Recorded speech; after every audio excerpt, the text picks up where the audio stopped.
Oop, not that. Airplane mode. Nikita's first time using a cell phone. What is this thing? All right. We button that up.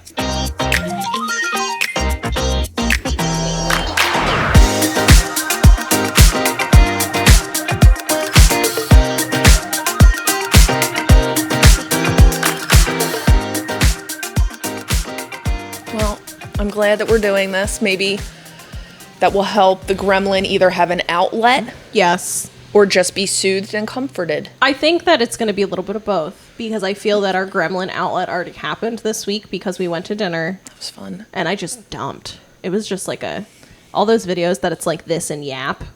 We were yapping. We were yapping. We were yapping over some buffalo chicken egg rolls. That was some good food, man. It was really good. It was really good. But the egg rolls could have been a little more full. Next time. Yeah. We'll complain. We'll complain. She'll walk in and give them feedback before I sit down. My little tiny fist ball. Give me the buffalo. Whole ass blue belt. Give me the buffalo egg roll. All right, let's plug in. We need a plug-in, so we need to tell our listeners who really care a lot about our Austin experience. Yes. All right. Well, first, let's say what it is. let's do our disclaimer and even intro. Oh, yeah. So, welcome to the episode.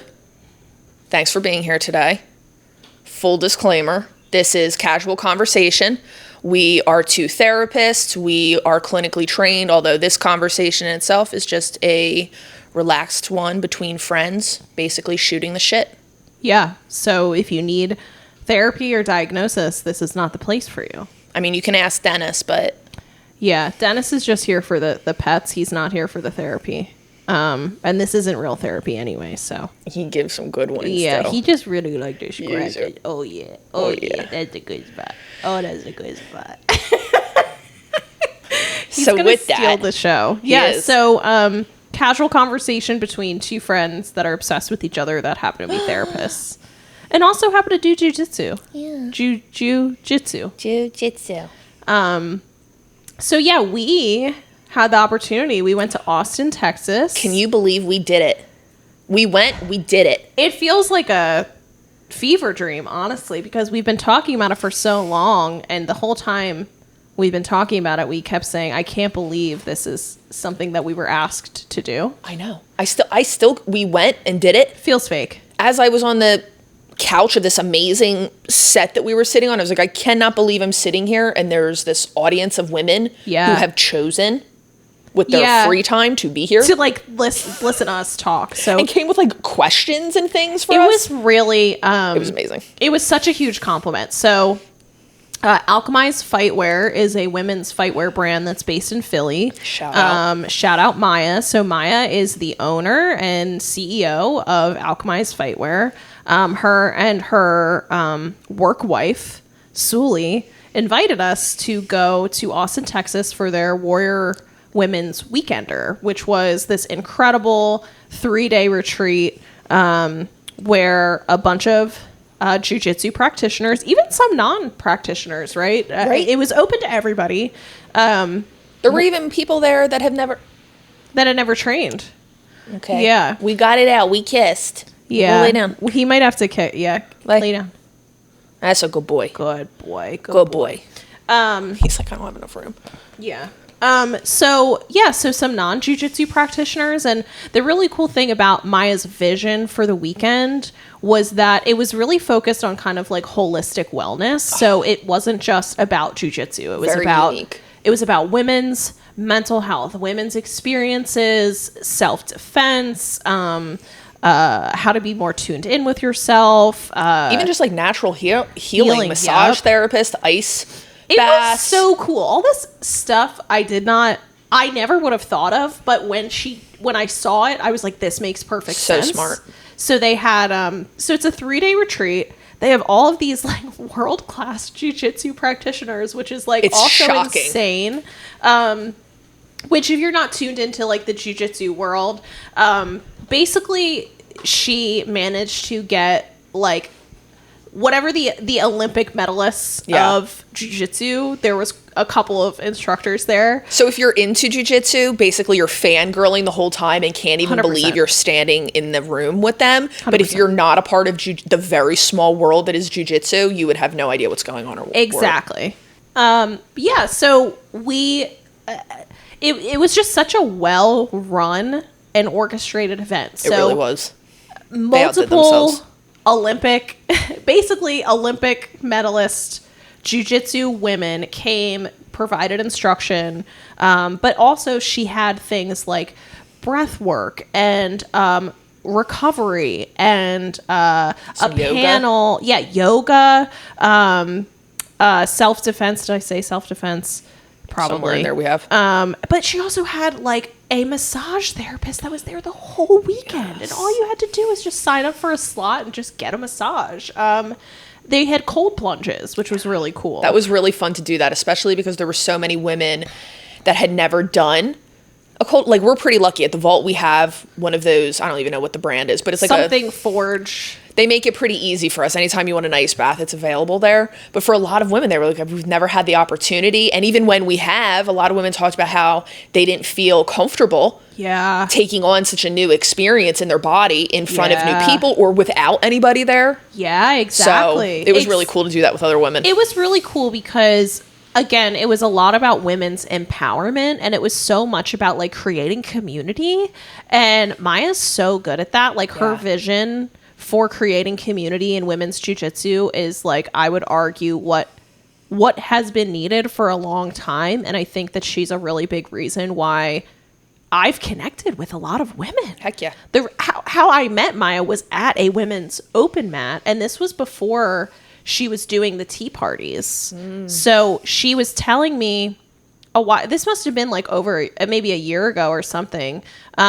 She was telling me about her vision for providing kind of more like community type services for women. She wanted to use her headquarters to provide a safe space for women to like learn different things. Wow. And she was telling me about that vision, and I was like, well, I work like in behavioral health. My best friend is an LPC. Like, I wonder if like talking about mental health could be something. And she was like, yeah, that's kind of what I'm thinking. And I think that's how we ended up getting the tea party invite, because that's how I connected with Maya. And again, she's like one of those people that is just so warm as soon as you meet her and open, and just, again, she's just so passionate, and I'm very attracted to passionate people. Oh yeah. She's always doing her own work. That's the biggest thing that I think that's why people are drawn to Maya, because she walks her own talk in that way. Like, she's putting herself out there. She's doing vulnerable things. Yeah. She's identifying what her values and what she really wants, and then she pursues it.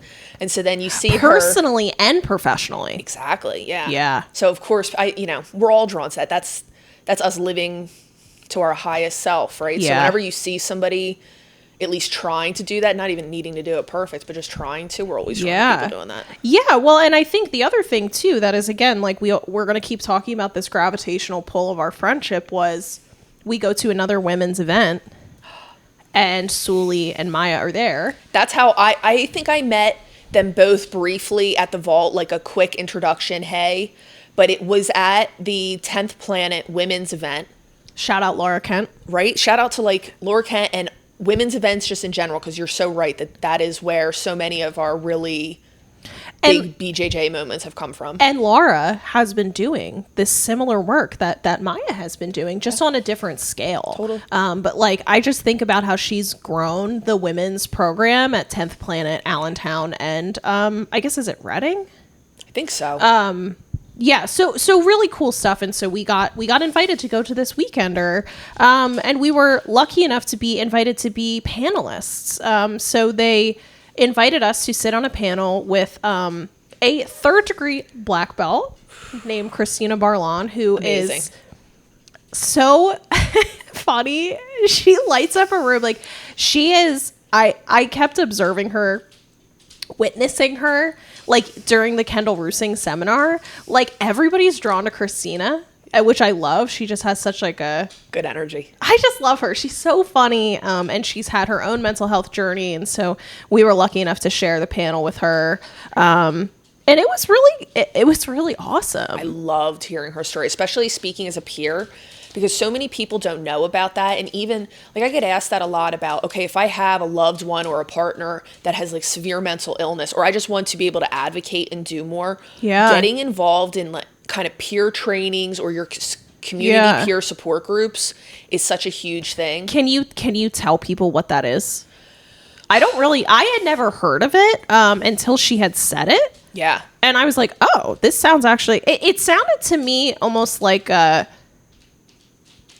suicide prevention training type like approach. Yeah, I mean, that's definitely, see, my experience with it was in community behavioral health, where that was almost a point where if people graduated and reached a level of stability and healing themselves, that was a really full circle place for them to go, is to apply to be a peer support person. And then in my agency, we could even hire them at least part-time, so that way they could facilitate a group or be a support person because they have resonating experience. And that's that's supposed to be the whole point of community behavioral health, is let community members be there for one another and normalize mental health. Yeah, 100%. And there are trainings you can do. Like I know in Philadelphia, at least, that there are trainings you can sign up for through CBH. They're usually free. They can be very competitive. It's like one of those. Oh.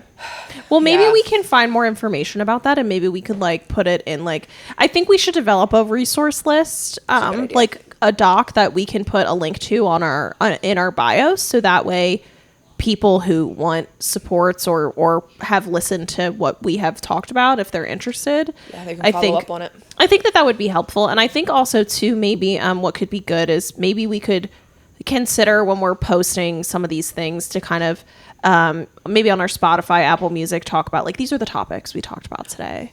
Yeah. So that way they, people know what they're listening to or going to listen to. I like that, especially if there's something I'm looking for or in the mood for that day, I might look for. So maybe you look at an episode and you're like, I don't really feel like listening and hearing about grief today because I'm having a hard time. So maybe I don't listen to that. I'm not always in the mood for that, totally. No, yeah. So it was really amazing on so many levels. It really connected us with people. And I think that if we had the opportunity to like walk around and like interview people there, that would have been awesome.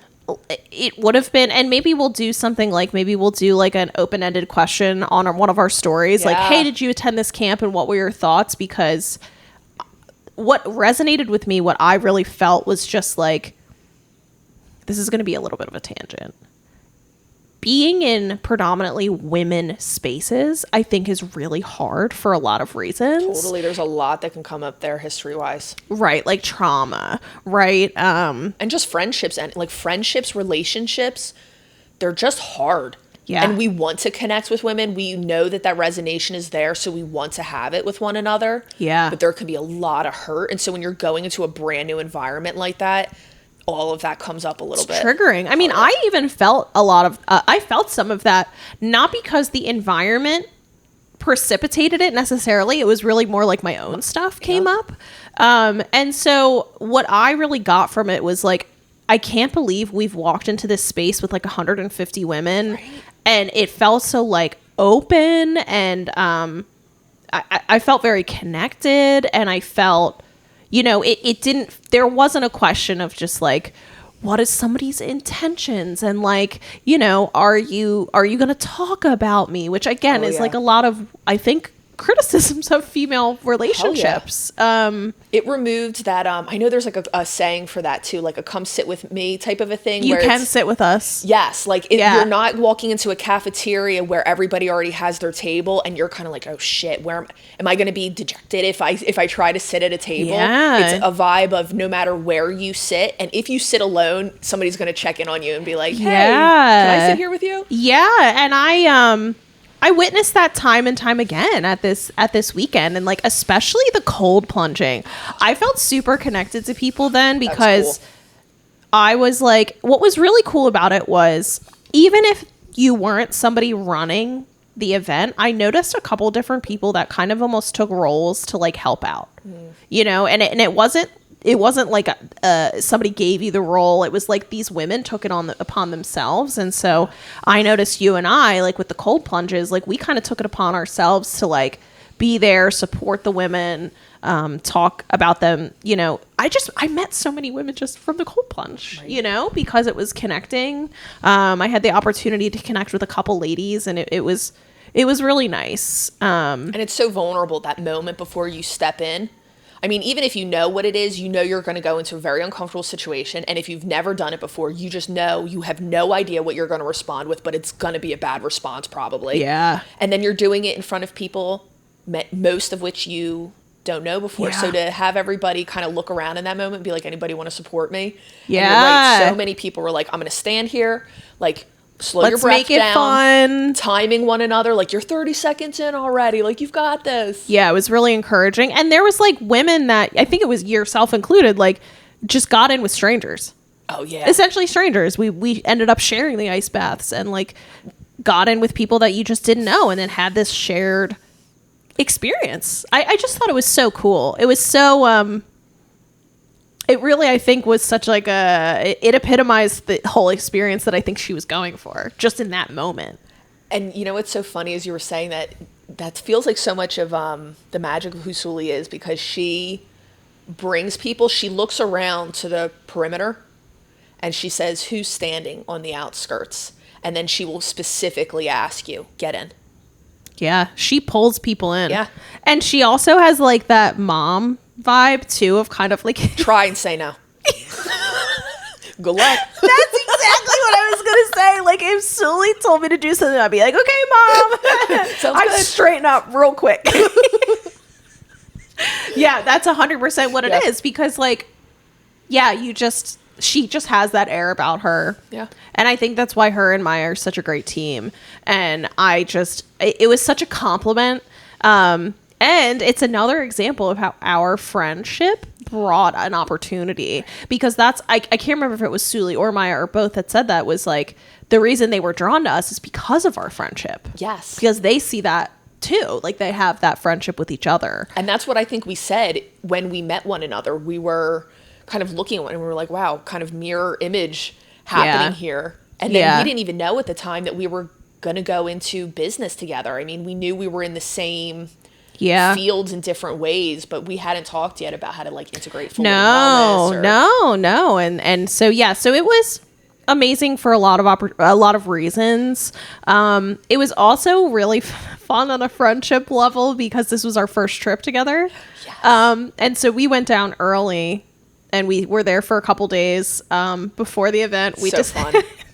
We discovered espresso martinis. Flashback.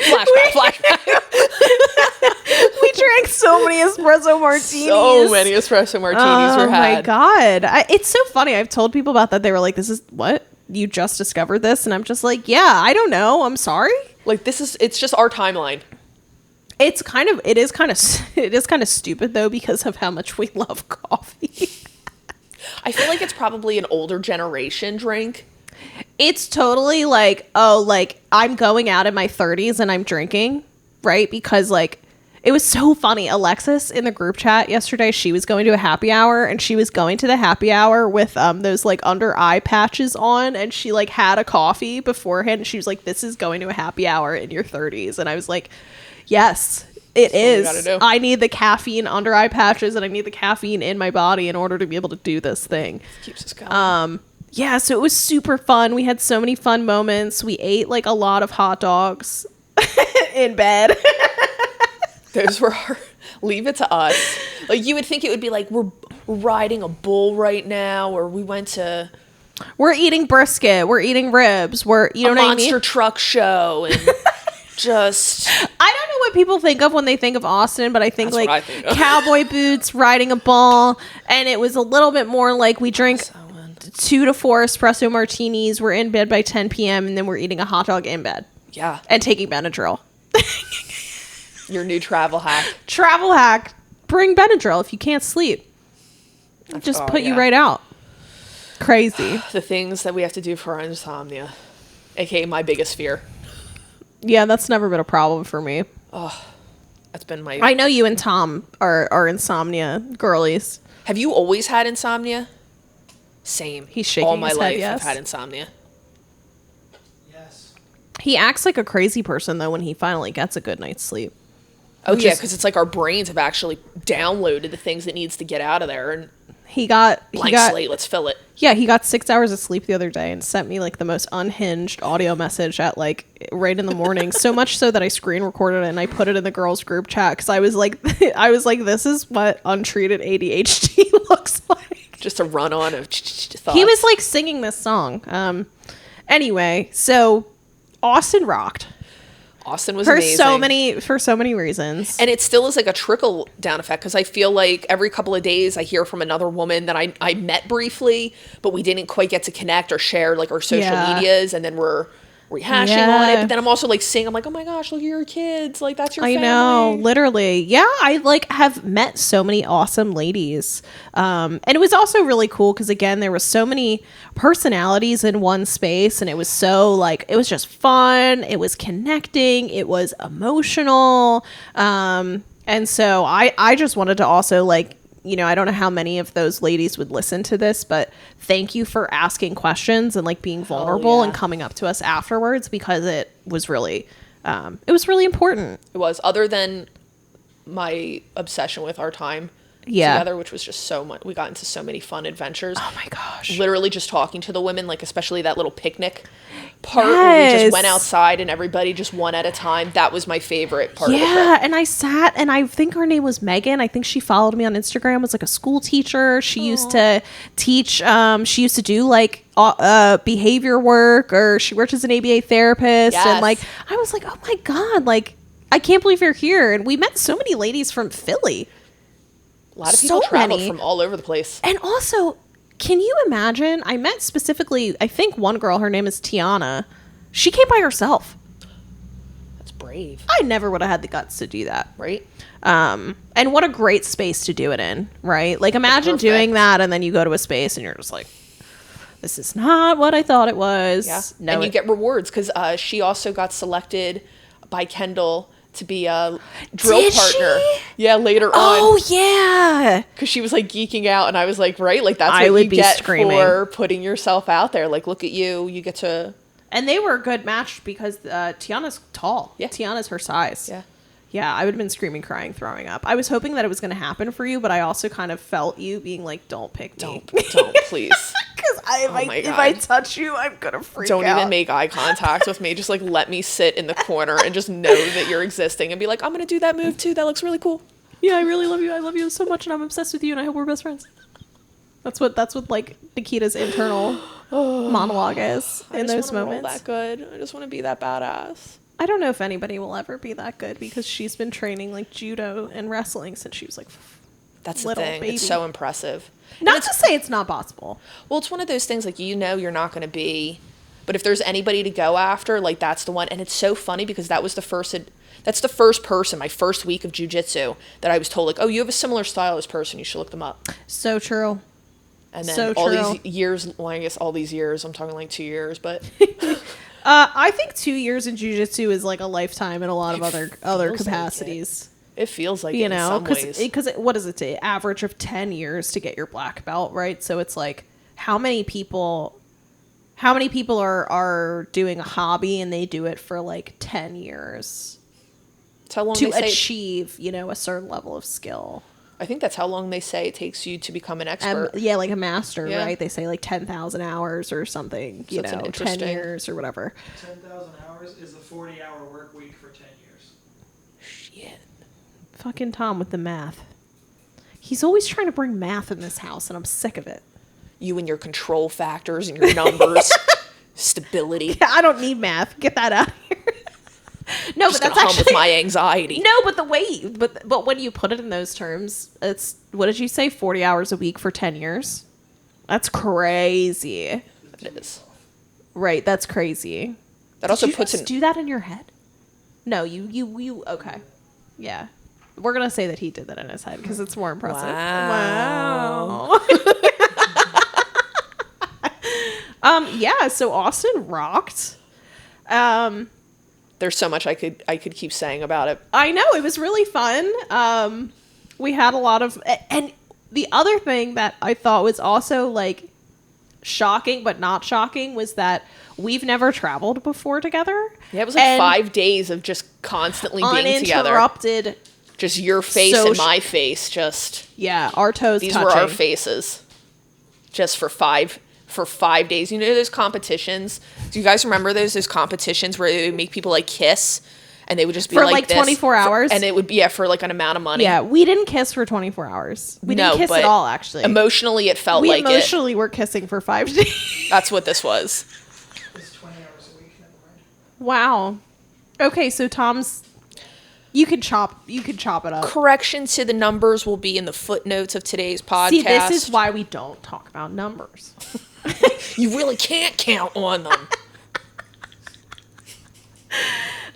Yeah, so we emotionally kissed for 5 days, and but it was so easy. That's the thing that was that was so, like, it was surprising but unsurprising, was we've never traveled before, but we wanted to do the same shit the whole time.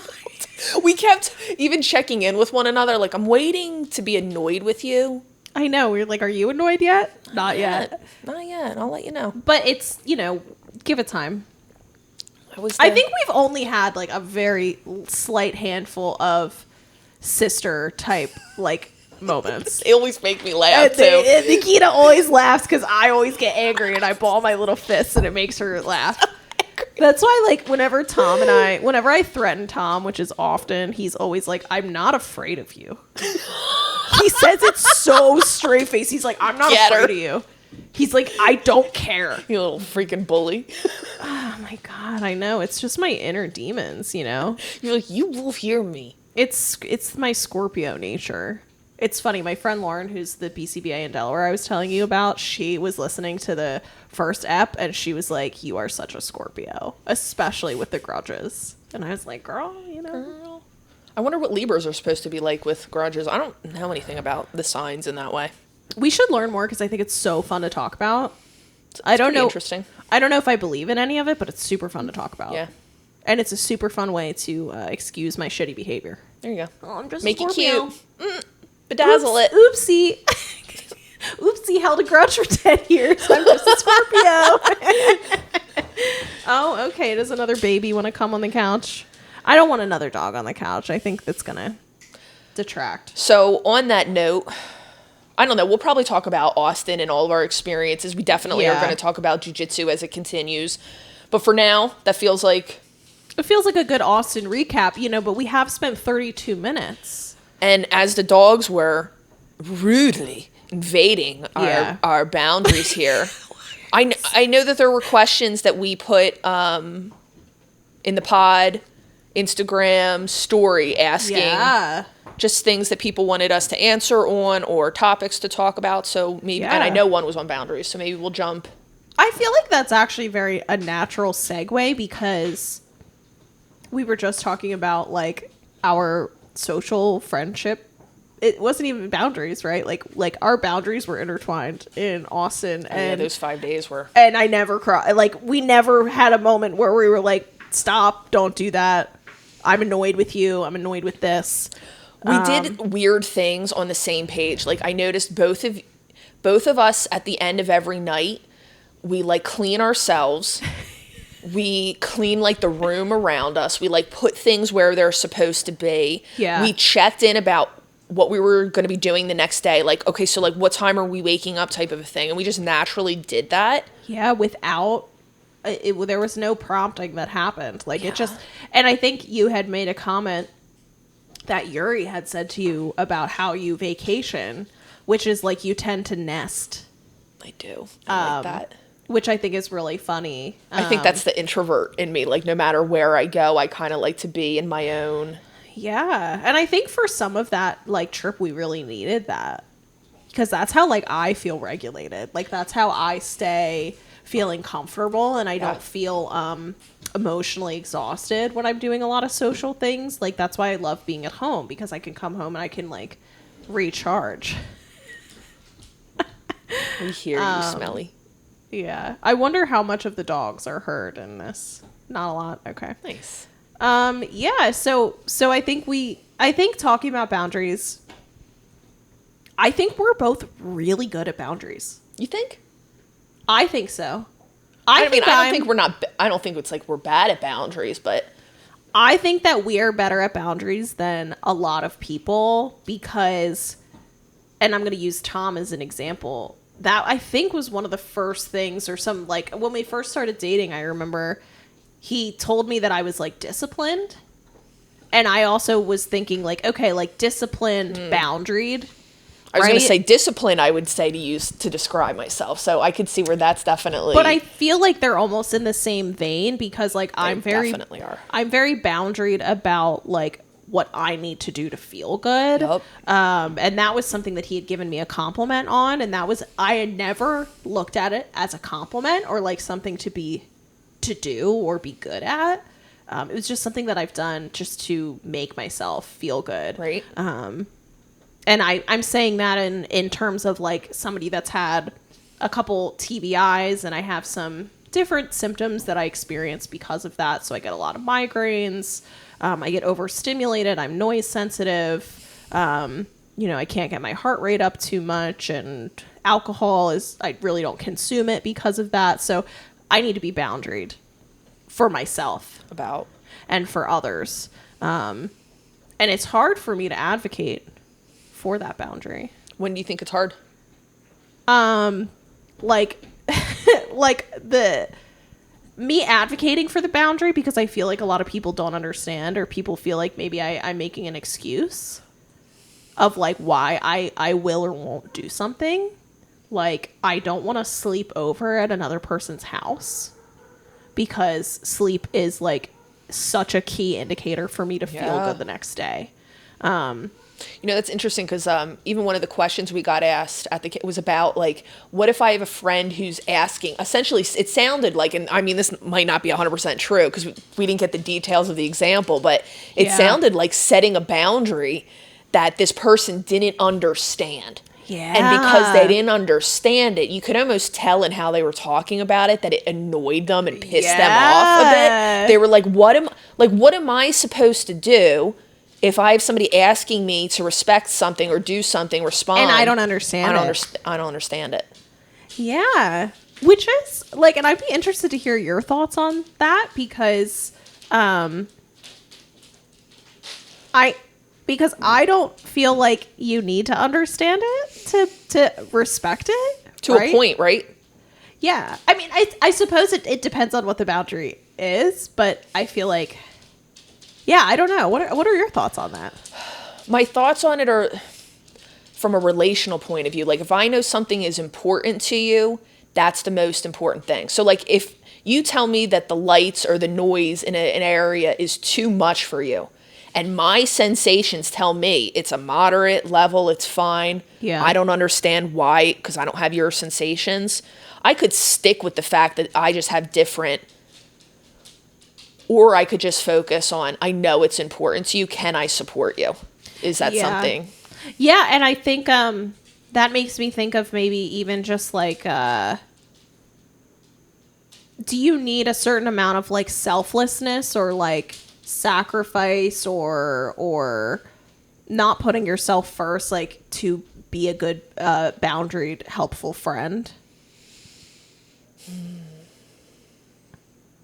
Let me give you the reason why, because I feel like sometimes my needs interfere with like your experience. So one of my favorite words is pattern. Yeah, you do say that word a lot. Like I'm a really big, because if like something comes off like a one time, yeah, that's a one time. And I always go to values in that way. Like that's where you do whatever like aligns best with your values type of a thing. Yeah. If it became like a pattern, like if somebody's needs in that way became where you genuinely felt like I'm not participating in something or being able to engage in it the way I want to because of it, then you have a conversation about, yeah, like, hey, every time we go to do this, there's this part of it that I love, and then there's this other part of it that it seems like you can't or don't want to, which is fine, that you don't want to engage in. Right. But then I'm wanting to. What do we do? What's a good... Yeah, where's the middle ground? But that's where I think that, and this is my personal experience with boundaries, whether it's like me advocating for myself or friendship, relationship, work, whatever that is like, I think a lot of women probably feel similarly, is like when I set a boundary, it's like it's infringing on something of you. Like it's Sometimes it is, yeah. and I think that that's really uncomfortable for people. I think it is if you don't say that it's... This is where people get... And I think you're probably right in this now that I'm thinking of it. Like, I'm very comfortable saying when you're doing something that's frustrating me. If we're in a conversation and something about what you're asking me is hard and I'm getting frustrated, I'll often say that. And I think people are hesitant to say that. And so they feel like they just have to comply and give in fully. Yeah. And I'm much more to go like, oh, like I'm feeling frustrated because like I want to support you. I want to do whatever you're asking me. And that's the magic word. And I want to do this. And that's usually enough of a softening for both people. So could you give an example of like what that would look like when you're boundary setting? Like the use of and. I'm always so bad at this. I know that it's a little bit putting you on the spot. Just trying to think of something that'll, like a simple example to fit into. All right, I'm going to use the one that happened between us, if that's okay. Sure. In Texas. Yeah. So you get a migraine. Yeah. We're in the middle of a night out. Yeah.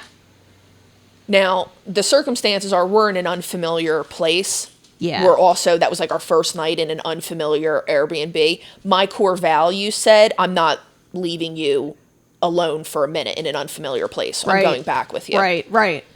Say if this was like we were back home. We're in our home environment. Okay. And we have we go out a whole bunch. We're home buddies. We don't really go out like that. But let's say we did go out a whole bunch. Yeah. And that kept happening where we would be like halfway out. And then I'm like, I gotta dip out of here. Yeah. Like that's exactly what I bring up to is like I'm getting frustrated because we have this really fun night and then it's ending in a way that it's not what I'm wanting. Right. What's our game plan of something? Is that yeah. Do I come home with you and drop you off so that way I know you're good and safe and then I go back out? Is that we order an Uber from here and that I stay like... Yeah. So where does the and come in? So say we're like having that conversation, would that be you being like, this, I'm noticing this pattern that I'm frustrated, I'm noticing this pattern that you want to leave these social settings frequently.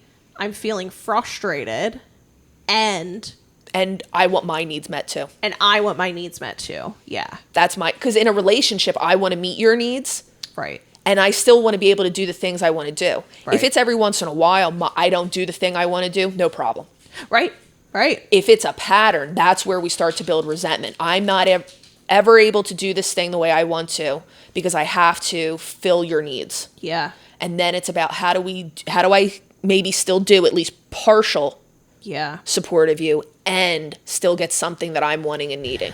Yeah, and I feel like that's you're bringing up a really good point because I've been in scenarios specifically when I'm working with families, partners that have different ideas or things related to, how they want to manage behavior. A lot of it related to consequences, discipline. Oh, of like the kids? Mm-hmm. I got to readjust here. No, that's I'm okay. like a marshmallow into the couch. There we go. Yeah, so the conversation a lot is I'm having this feeling or I feel frustrated about this thing, but there's never an and. And so that's like a role that I try to step in with was like, I hear that you're saying like you're frustrated with this thing, but like, what do you want from it? Like where is the and like, where is maybe your suggestion for a solution or how you would like to go about it or a compromise or, something like that. Even with that, what's really interesting that I'll notice? Yeah. Because it's so funny. Some therapy tools, you have to talk about them for people to understand. And other therapy tools, you just start using them and they innately go into it. Okay. I often notice if I'm working with a couple and they're doing that, I will go and. Oh, so you leave it open-ended. You just say and. They're da-da-da-da-da-da and he da-da-da. And. Interesting. And do you find that they respond to that cue pretty reliably without you, or do you have to model it, I guess? At least half the time. And sometimes it depends, especially how high the emotions are, which is fine because then it feels like even still that was your cue of you just got done with this one portion, but that's only half of the communication. And what's the next of it? And if they can't do it on their own, that's when I will usually model for Step them. in. Yeah. Yeah, so that's it's really interesting because we're saying this as like, this is a thing you can do to set a boundary, or you can communicate wants and needs, but also meet the needs of another person. And I think that we're good at that because I think that we've done a lot of work advocating for ourselves and communicating. And like, I think we're the type of people that feel comfortable not minimizing our own needs. And I notice a lot of women have a hard time with that. Like, they want to be smaller. Oh, yeah. For, you know, tons of societal reasons and life experiences. And so I think, you know, I'm thinking of actually a particular person who submitted the like boundaries question. I always struggle this with friends, relationships, and work. And then that, so it's like, this is a great strategy, but I'm wondering like, what could we tell that person, or what are your thoughts on like, how do I get to that point where I like advocate? Because I think that that's like that's so anxiety provoking. Do you think you're asking like, how do you know when it's a boundary to set or not? I think that's a good question, but I think I'm thinking of a person that is a highly anxious person that I'm thinking maybe of a people pleaser type personality or pattern of behaviors that could maybe be aware that they need to set a boundary but struggle to do so. So what is like a step or how do I push myself? My first question is, what are they afraid of is going to happen when they set the boundary? Because that can be so different. Mm-hmm. We all have our different fears, and it could be related to that actual person because of their past experiences with them. Yeah. Does this person instantly get pissed off and start yelling at you and deflecting, and like that might be what you're afraid of? Is it that in the past when you've set a boundary, people are like, yeah, sounds good, but then they don't follow through? That feels like a really important place to explore within yourself about, why am I afraid to bring up a boundary? Yeah, it's I'm so glad that you said that, because I had a similar conversation about that. I'm not going to go into detail, but I had a similar, that's very validating. I guess is what I was saying, is that's really validating, because then it brings up that bigger question, which is what makes therapy so difficult. And like these setting boundaries and learning about yourself and all of that, it's never just about that thing, right? It's never really about the boundary. Like, is it about the boundary? Sure. But is it also about the fear? Because there's so much fear there. Yeah. You know? And I've been in that scenario. And I think for myself, when it comes to boundaries for like my health, I don't know if it's fear more, for me, I think it's a little bit more of like a denial of like, I don't want to have to advocate. I don't want to have to do this thing to feel good. Oh yeah, it's hard for you to accept that you need thing that you're asking for. Because I'm used to my brain and my body being what it was before my brain injuries. Yeah. And I'm in a period of change. We were talking about that. I'm in a period of change. I've learned I have to be very direct with you. Yeah. In those moments, because if I ask you like, what do you need? You'll be very like hesitant and and I can see you struggling with like, because I don't want to say it, because I'm just so sick of it. I don't want to have to do it. I'm sick of it. I don't want to have to do it. It makes me feel uncomfortable. It makes me feel, again, I think so much of it is like, A, I don't want it to be my reality. Right. And B, I don't want my reality to impact other people. Why? Because I don't want it to be happening to begin with. I don't want to have this thing. So it comes back to that, like, acceptance of my scenario. And I'm, like, repeatedly denying it. And so that's when we sit down at Brick and Brew, I'm, like, lamenting for 20 minutes via text about, like, I got sat underneath this really loud speaker. And I wish people were more sensitive to people that have different needs like that, you know? And I wish I didn't have to say anything. And I should have brought my earplugs. And then I'm like Googling earplugs. I'm sitting there and I'm not saying anything to the waitress because I don't want to do it. Loud. That's validating. It was obnoxiously loud. Yeah. Yeah. You had a point. I was also just a little irritable. I was already irritable. Oh, yeah. You know, so maybe I would have been able to tolerate that in another scenario, maybe, but I also have a really hard time with filtering out background noise. So when something is loud in the background and we want to have a conversation, like I'm instantly agitated because my brain is like, I can't pay attention to both. Yeah, Tom's shaking his head. Well, and you're also making me think of like how much energy it takes to set and hold boundaries. Like just because we know it's good or that we need to set a boundary does not mean that we instantly have the emotional wherewithal to follow through with that. That can take a whole other level of something of like, okay, shit, I know I need to say something or else I'm going to get a headache. Yeah. But I also don't, the whole reason I came out to eat was just to relax, and I don't want to have to say anything. Yeah. Yeah. And that also, I think, is also a really big part of being boundaried is like your experience with that person and how persistent are they with like towing the line, or like how often do I have to remind you of the boundary? And I was thinking about this earlier in the day because I knew we were going to talk about boundaries, and I was like, I want to hear Nikita's therapeutic take on boundaries because I also think about it in terms of like just behavioral principles, like why people like how to hold boundaries, because I think it comes down to like reinforcement. I'd like to hear why you think boundaries are important. For so many reasons. For so many reasons, but I'm just thinking about my context is always like parents, children. I think that boundaries are the instructions for how we need to receive and give love. Oh, I love that. They're like little instruction manuals, basically. Yeah. That's what boundaries are. Yeah.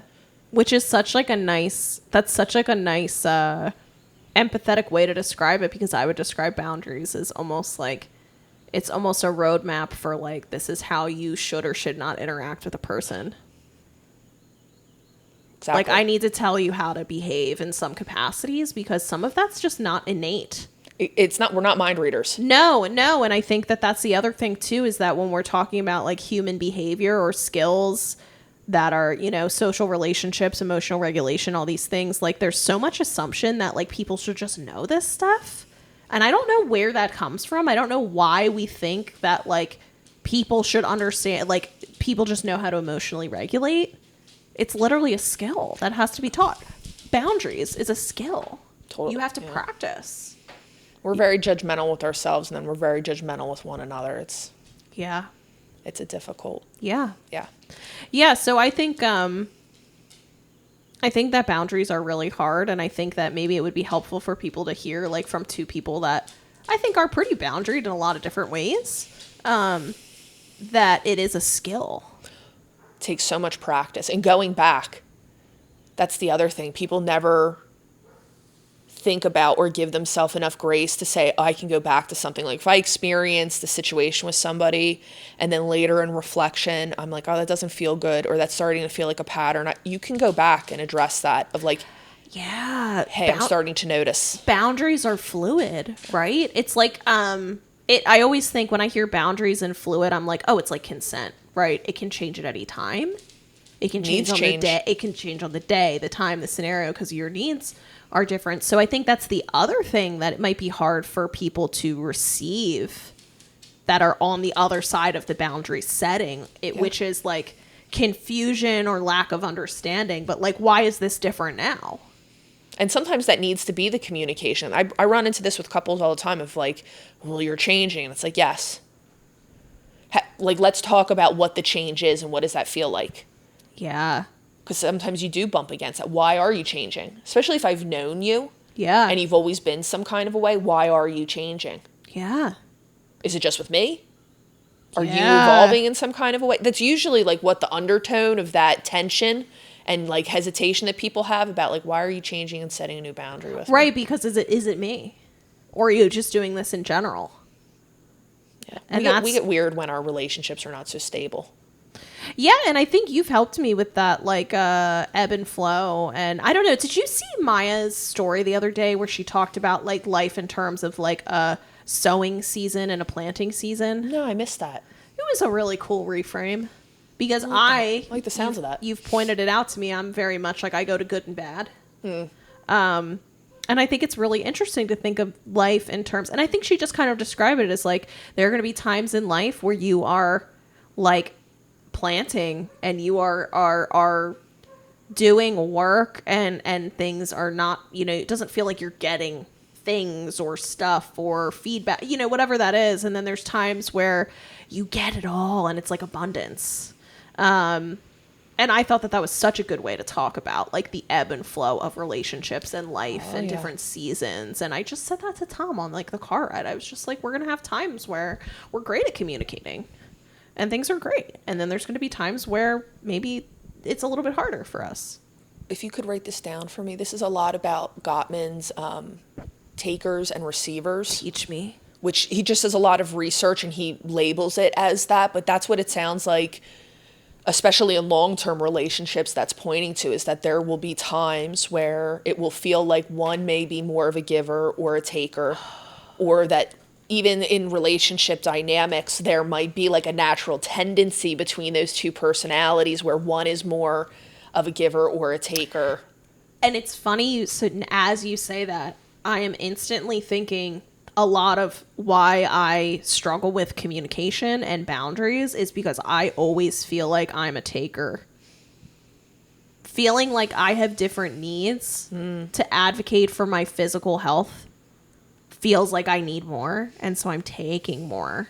And so I do this with Tom all the time, is like I over communicate because like I don't want assumptions to be happening, and I want him to understand my anxiety and what I need and all these things. And then I feel like I over communicate, and then I'm just like, damn, like I'm asking a lot.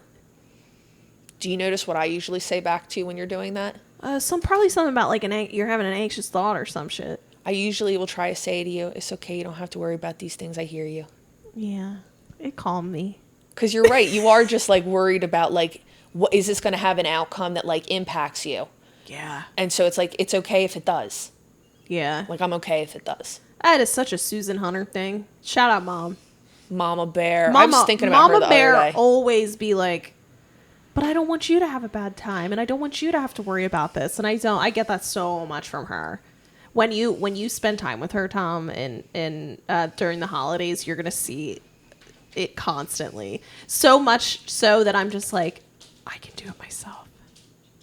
I got this. I want to explore this with you. So this is something that I've always, for relationships, like for you to give me something of yours.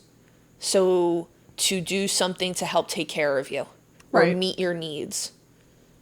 That is also enjoyable for me, even though I am giving. Oh. I think a lot of people forget that you are, by allowing other people to take care of you, Yeah. you are allowing us to give back to you and give to you, which we want to do. So people, and let me bring this back to maybe others, if I take it outside of me, is boundary setting can be helpful in a lot of ways. But could it be helpful because it's like allowing another person to take care of you? Yeah. I think boundaries are, we use that word, and when I think of it, it's really making us check in about what is a boundary.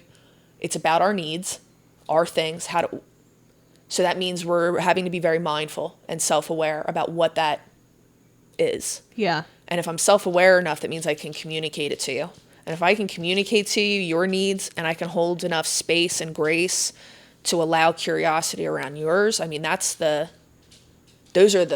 you have that in a relationship, you can get through just about anything. Yeah. Yeah.